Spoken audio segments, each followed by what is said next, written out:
Hallo liebe Hausbauhelden, in dieser Haustour zeige ich euch mal wieder ein ganz neues Musterhaus von Fingerhaus im Musterhauszentrum Mülheim-Kärlich. Es ist ein modernes Effizienzhaus 40 plus mit Photovoltaikanlage im wohnlichen Scandi-Stil und mit Haustechnik für heiße Sommer und coole Winter. Außerdem gibt es hier eine Neuheit für den deutschen Markt, aber mehr wird jetzt noch nicht verraten. Den Rest gibt es im Video, also bleibt dran.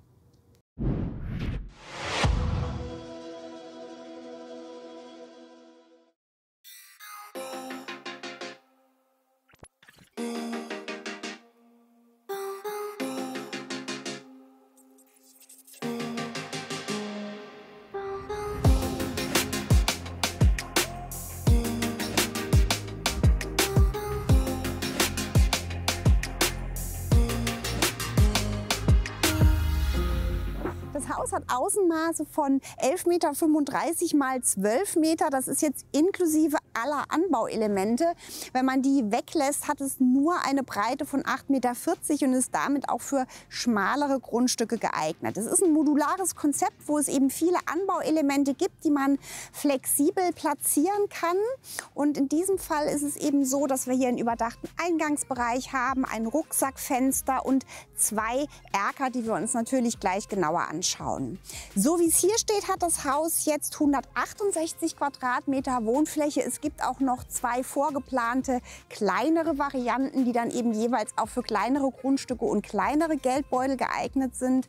Aber was ganz Besonderes ist an diesem Haus das Dach, und das schauen wir uns jetzt mal ein bisschen genauer an. Wir haben hier 40 Grad Dachneigung, also ein relativ steil geneigtes Dach, oben am Kniestock, Rohbauhöhe 1,30 Meter, rundrum 50 Zentimeter Dachüberstände. Aber spannend ist, was da alles draufgepackt ist auf dieses Dach. Ihr seht schon, es gibt 3 Dachflächenfenster und eine Photovoltaikanlage mit 6,4 Kilowatt Peak Leistung. Und jetzt kommt die Neuheit, es ist ein begrüntes Satteldach. Das Ganze soll die Wärmedämmung verbessern, es hält das Regenwasser zurück, verbessert das Mikroklima und ist an der Stelle tatsächlich eine Testphase, also für den deutschen Markt was ganz Neues. Und ich bin sehr gespannt, wie sich das Ganze hier entwickelt. Es sieht auf jeden Fall sehr schön aus, finde ich, und das Haus fügt sich dadurch auch sehr gut in die Umgebung ein. Was Besonderes ist hier auch das Farbkonzept. Ihr könnt schon sehen, es ist jetzt nicht weiß-anthrazit, sondern der Hauptbaukörper ist in so einem Mokkaton gestrichen. Akzente werden gesetzt mit dem Farbton Quarzgrau, sowohl bei den Anbauelementen als auch bei den Fenstern. Quarzgrau ist der RAL-Farbton 7039. Wenn ihr die Farbnummern von den Fassadenfarben wissen wollt, schreibt es mir in die Kommentare. Das sind ganz lange Zahlencodes, die nenne ich euch dann auf Wunsch auch gerne.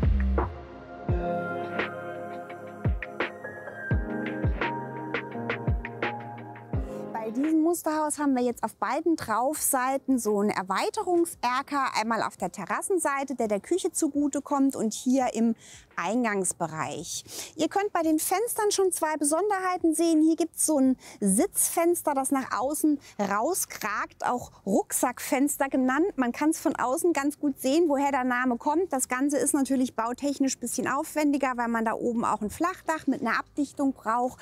Da gibt es auch andere Möglichkeiten, die etwas günstiger sind, erkläre ich euch dann drin nochmal. Und hier sehen wir so ein in die Ecke gesetztes Fenster. Dahinter liegt der Wohnbereich. Da werden wir von innen sehen, das öffnet eben sehr schön die Raumecke und ist für den Raum innen eine ganz besonders schöne Lösung. Hier kommen wir jetzt in den Eingangsbereich, und ich sage ja immer, der Übergang zwischen innen und außen, wie der gestaltet ist, das ist ganz wichtig, und hier ist es wirklich sehr schön gelöst. Dieser Erker wird erweitert mit diesem Flachdachanbau. Das sind hier 3,30 Meter mal 4,10 Meter. Und dann ist, damit es hier nicht dunkel wird, sogar noch eine Lichtkuppel eingelassen und die Beleuchtung direkt integriert. Ich würde mir hier auf jeden Fall eine Bank in den Eingangsbereich stellen, vielleicht sogar Loungemöbel. Je nachdem, wie das Grundstück situiert ist, ist das wirklich ein schöner Bereich, um anzukommen, um einen Plausch mit den Nachbarn zu halten. Und das finde ich ein ganz wichtiger Punkt. Und jetzt schauen wir mal, wie es dahinter drin weitergeht.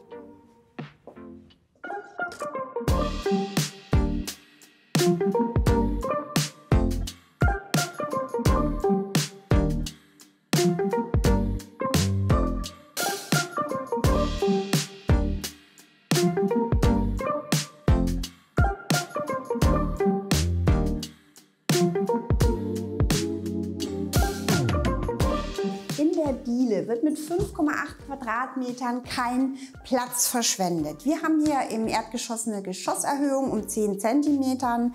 Daraus resultiert eine lichte Höhe von 2,66 Meter.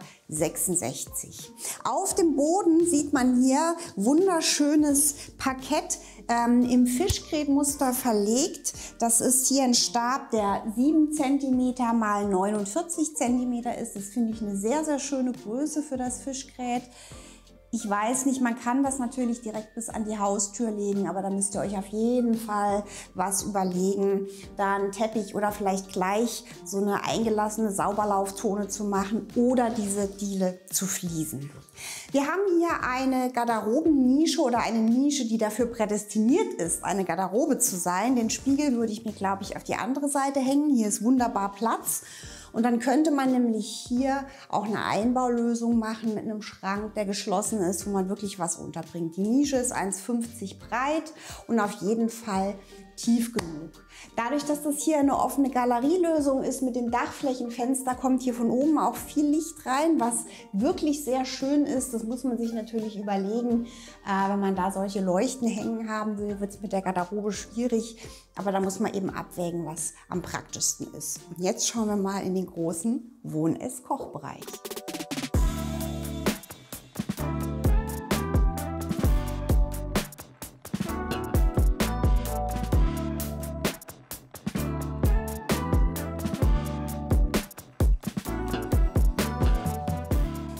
Ist hier mit so einer Rauchglastür abzutrennen, was sehr praktisch ist, weil dann halt die Wärme im Wohnraum bleibt, wenn im Winter die Tür mal länger offen steht.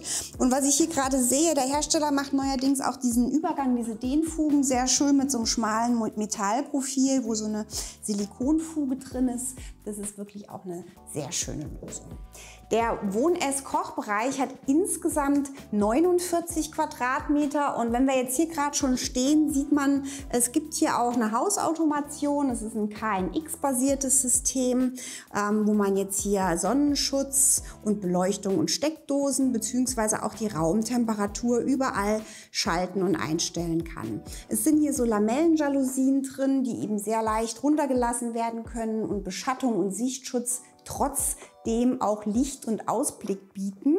Und wir schauen uns als erstes die Küche an, die man sicherlich auch ein bisschen anders einrichten könnte, aber es ist auf jeden Fall ein sehr geräumiger Raum und das Herzstück des Hauses.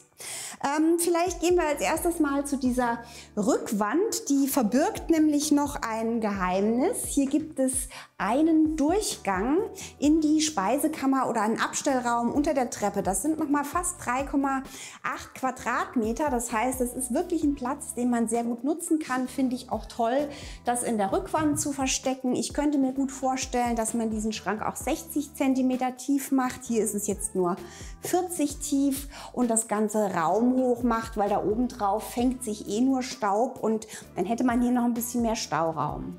Platz hat man hier auf jeden Fall auch genug. Wir haben nämlich jetzt hier einen Abstand von 2,20 Meter.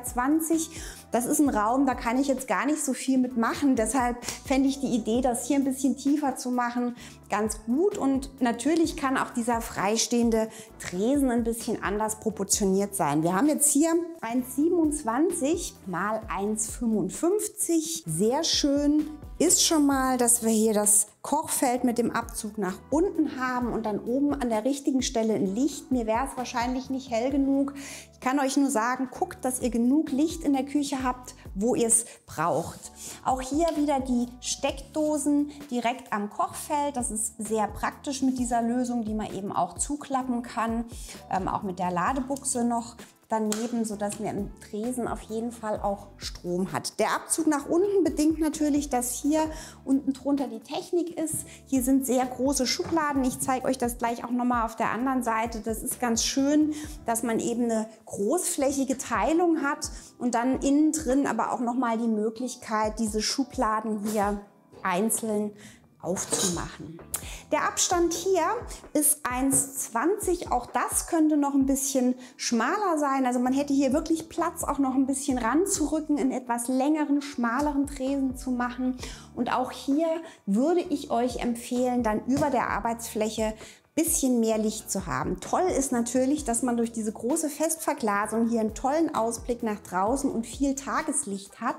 Hier ist auch schon so eine praktische Leiste integriert. Ihr seht das, man kann da verschiedene Sachen einhängen, die man auch verschieben kann. Und da ist auch schon Licht drin, aber ich glaube, wenn es dunkel ist, reicht euch das nicht, um die Arbeitsfläche gut auszuleuchten. Also an der Stelle hätte ich mir auf jeden Fall nochmal Strahler oder hier auch ein höheres Element mit so Unterbauleuchten gegönnt.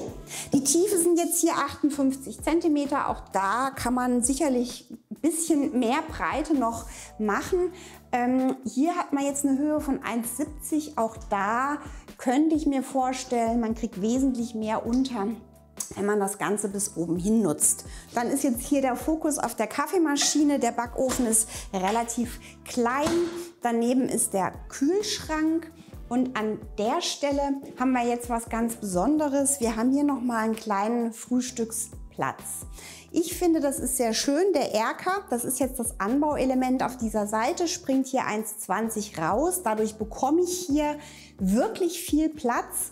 Es würde auch ohne diesen Erker gehen. Also wenn man da Kosten sparen will, funktioniert diese Küche auf jeden Fall auch ohne.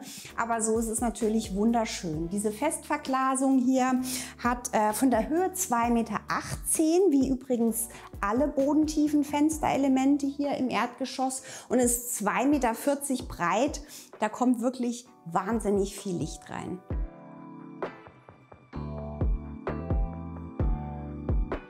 Gehen wir weiter in den Essbereich. Das ist hier ein fließendes Raumkontinuum. Und hier hat man sich jetzt mal entschieden, dieses Sitzfenster, auch Rucksackfenster genannt, von außen habt ihr es ja gesehen, als Sitzgelegenheit für den Esstisch zu planen. Wenn ihr das so machen wollt, das müsst ihr euch natürlich wirklich überlegen, denn es ist ja entscheidend, wo ihr die Lichtauslässe in der Decke platziert. Gibt es natürlich eine Sache zu bedenken. So ein Sitzfenster wird natürlich viel genutzt, wenn es als Sitzgelegenheit für den Esstisch geplant wird. Aber so 100% praktisch ist es nicht, weil wenn ihr jetzt hier sitzen und essen wollt, müsst ihr den Tisch immer ranziehen. Und wenn der nah genug dran ist, dass ihr essen könnt, wird es hier ziemlich eng mit durchkommen, weil das ja hier vorsteht. Also der Tisch hätte jetzt hier auch Platz, um weiter in der Raummitte zu stehen. Dann eben die Lichtauslässe anders planen und das Sitzfenster einfach separat nutzen. Aber so geht es natürlich auch. Von den Maßen haben wir jetzt hier 1,90 mal 1,70. Die Sitztiefe und die Sitzhöhe sind hier 48 cm.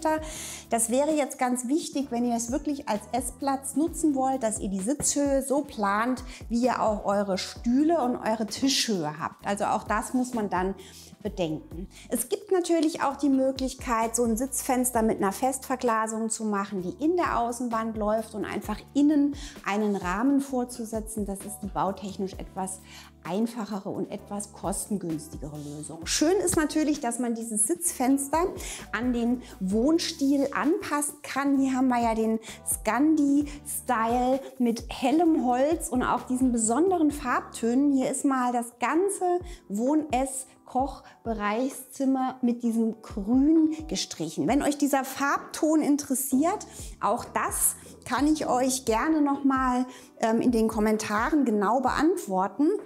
Und hier sehen wir schon auch diese Leinenvorhänge, die sehr schön sind, passen in diesen natürlichen, warmen Scandi-Look. Und jetzt schauen wir noch kurz durch die große Hebeschiebetür nach draußen. Wir haben hier auch wieder die 2,18 Meter. Der Öffnungsflügel ist 1,20 breit und wenn das Ding aufgeht, haben wir eine lichte Öffnungsdurchgangsbreite von 1,10 Meter.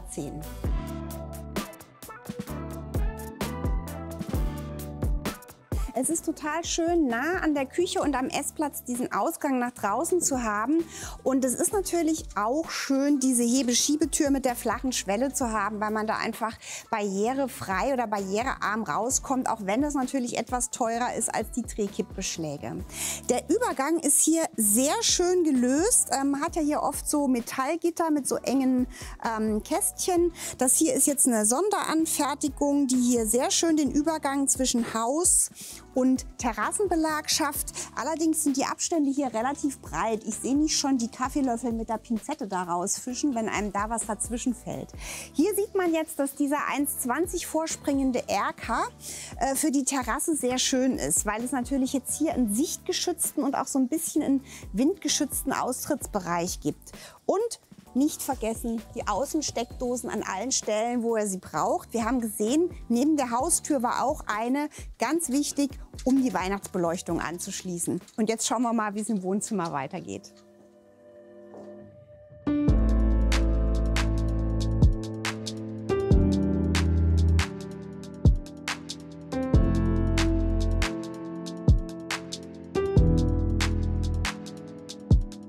Wir schauen jetzt noch kurz da hinten in den Wohnbereich zu der besonderen Über-Eck-Fensterlösung, die ich euch von draußen schon gezeigt habe. Die seht ihr jetzt da hinter mir. Die Breite von diesem Wohnbereich ist jetzt übrigens noch 3,45 Meter.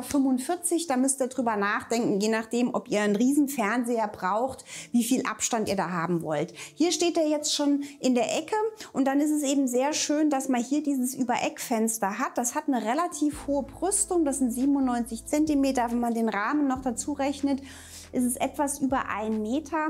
Das ist günstig, weil man darunter gut möblieren kann. Es öffnet den Raum und von draußen, weil da ja jetzt der Eingangsbereich vorbeiläuft, kann man eben nicht so reingucken. Man fühlt sich hier jetzt nicht so beobachtet, als wenn das bodentief wäre.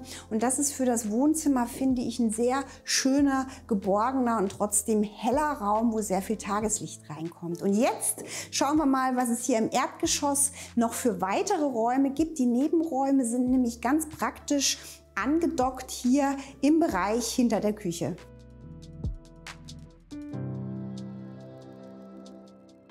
Hier hinter der Küche schließt noch mal ein kleiner Verteilflur an mit 4 Quadratmetern, der diesen Bereich aus Hauswirtschaftsraum, Gästebad und Gäste- oder Arbeitszimmer abtrennt. Und es ist ganz schlau, man könnte das nämlich später hier auch abtrennen und hätte hier einen kleinen separaten Bereich.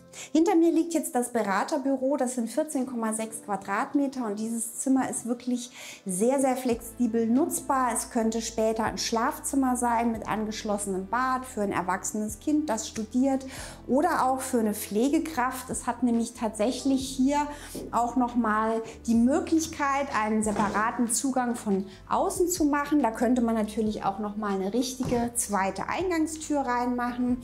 Dann gibt es da nochmal eine kleine Nische, da könnte man auch schon Hausanschlüsse, Küche und sowas vorsehen, dass man da eben nachher auch ein Waschbecken reinmachen könnte oder eine kleine Kochzeile. Und dann ist das wirklich super, super flexibel und ganz schlau gelöst, dass es hier hinten angedockt ist, weil man es eben wirklich separieren könnte.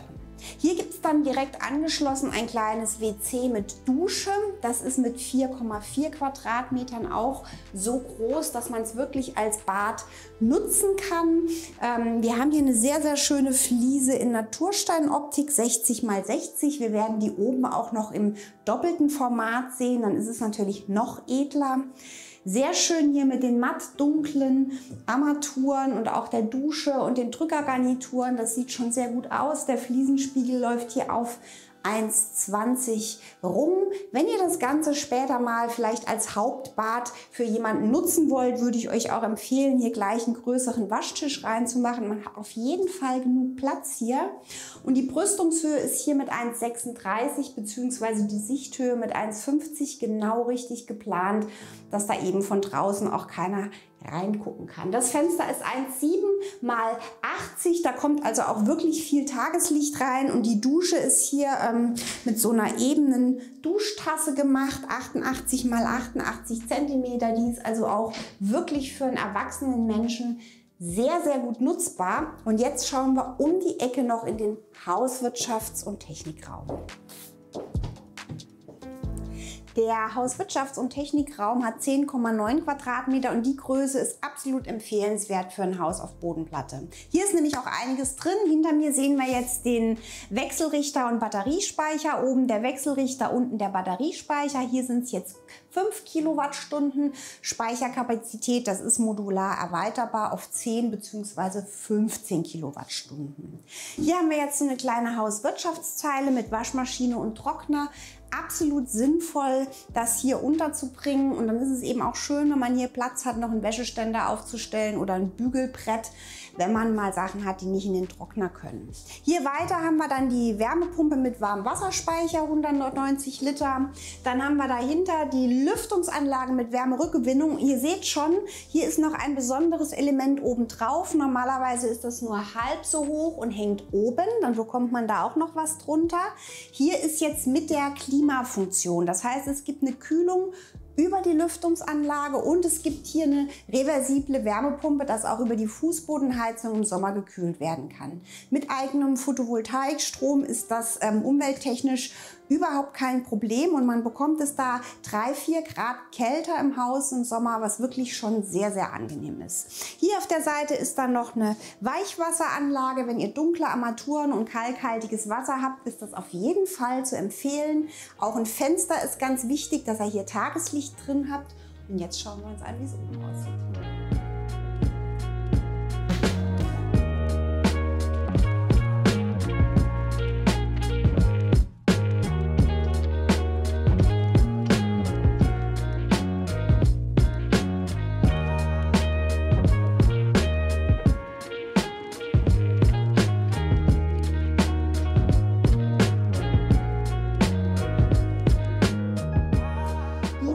Treppe ist eine viertelgewendelte, beidseitig aufgesattelte Eichentreppe, die ist dunkel gebalzt und eben von diesen Treppenwänden eingefasst. Darunter war ja der Abstellraum von der Küche aus zugänglich, was sehr praktisch ist. Schön ist dieses Dachflächenfenster hier oben drüber. Einen Griff braucht ihr da natürlich keinen, weil da kommt man nicht dran. Wenn ihr das öffnen wollen würdet, müsste das ein elektrisches Fenster sein. Das ist natürlich total wichtig, dass ihr hier oben nicht so einen dunklen Flur bekommt. Also das lohnt sich wirklich an der Stelle in das Dachflächenfenster zu investieren. Und dieser Flur ist jetzt mit etwa 7,6 Quadratmetern auch nicht großer Platz verschwendet, sondern genau richtig und auch hier von der Raumhöhe mit 2,58 Meter wirklich noch sehr luftig. Ihr seht, hier über mir ist auch die Bodenklappe untergebracht, wo man dann eben auf den Dachboden kommt und hier hinten rechts und links liegen zwei absolut gleich große, gleich geschnittene Kinderzimmer, damit es keinen Streit gibt. Und da schauen wir jetzt auch mal rein. Die beiden Kinderzimmer sind jeweils rund 17 Quadratmeter groß. Die Zimmer sind hier oben alle in unterschiedlich abgetönten Brauntönen gestrichen. Auch hier gilt, wenn euch die Farbnummern interessieren, schreibt es mir in die Kommentare, beantworte ich euch das gerne. Hier haben wir jetzt innen noch einen lichten Kniestock von etwa 1,25 Meter, dann das 40 Grad geneigte Dach.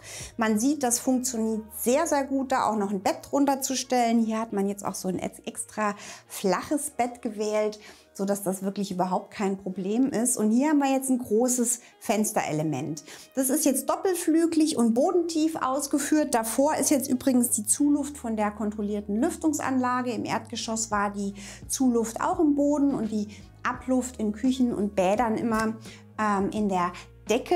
Hier haben wir jetzt ein Element, das ist 1,60 mal 2,10 Meter etwa von der Größe. Kämpfer ist auf Absturzhöhe von 90 Zentimetern und für dieses Zimmer wäre es natürlich auch schön, ein Dachflächenfenster zu haben, aber hier hat man sich ja jetzt für Dachbegrünung und Photovoltaik entschieden und da muss man natürlich gucken, was man auf dem Dach unterkriegt. An der Stelle gibt es jetzt eine praktische Nische, da ist jetzt der Schreibtisch platziert, beziehungsweise hier durch diesen halben Flur auch eine Nische, wo man sehr gut einen Schrank unterbringen würde, also so eine Schrankwand einziehen könnte. Und jetzt schauen wir gegenüber auch noch kurz ins zweite Kinderzimmer.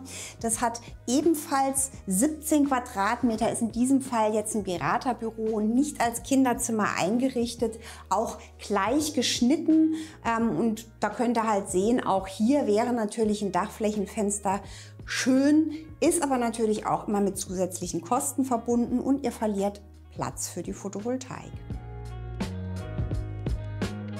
Das Elternschlafzimmer hat jetzt nur in Anführungsstrichen 13 Quadratmeter. Hier sitzt diese Wand jetzt nicht mittig, damit das Bad ein bisschen größer ist. Klar, wenn man die Wand jetzt ein bisschen nach hinten versetzen würde, hätte man hier auch noch mal die Tiefe für ein Einbauregal oder einen Schrank. Braucht man aber eigentlich gar nicht, denn hier steht nur das Bett drin, dann reicht 13 Quadratmeter auch. Und hinter mir kommt der Wunsch, den fast alle Bauherren haben, ein separates Ankleidezimmer. Das sind hier 7 Quadratmeter, das ist nicht riesengroß. Klar ist natürlich, mit der Dachschräge lässt sich das jetzt nicht optimal möblieren. Aber was ich sehr schön finde, ist, dass man auch hier nochmal den Platz für ein Dachflächenfenster rausgeschlagen hat, weil das natürlich mit Tageslicht hier wesentlich angenehmer wird. Man sieht jetzt auch den Vorteil von dem hohen Kniestock. Man bekommt hier halt nochmal richtig gut nutzbare Kommode drunter, die 1,20 hoch ist, wo also wirklich nochmal einiges unterzukriegen ist. Und auch die Rückwand kann man natürlich komplett mit Schränken, auch mit geschlossenen Schränken stellen, sodass das überhaupt kein Problem ist. Wenn ihr hier eine Breite habt, wo auch Standardschränke reinpassen, wird es übrigens günstiger, als wenn ihr dann eben maßgefertigte Möbel vom Schreiner braucht. Also bei der Ankleide immer auf die Modulation der Schrankgröße achten. Und jetzt schauen wir gegenüber ins große Familienbad. Dann versteht ihr nämlich auch, warum diese Trennwand so sitzt, wie sie sitzt.